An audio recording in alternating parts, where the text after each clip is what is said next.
You ask Tiger to solve. This deals with linear equations with one unknown. The final result is n equals 4. Let's solve it step by step. Group all constants on the right side of the equation.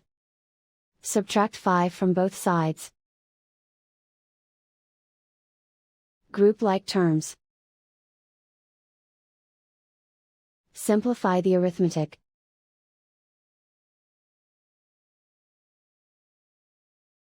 Convert the n into a positive number. Multiply both sides by -1.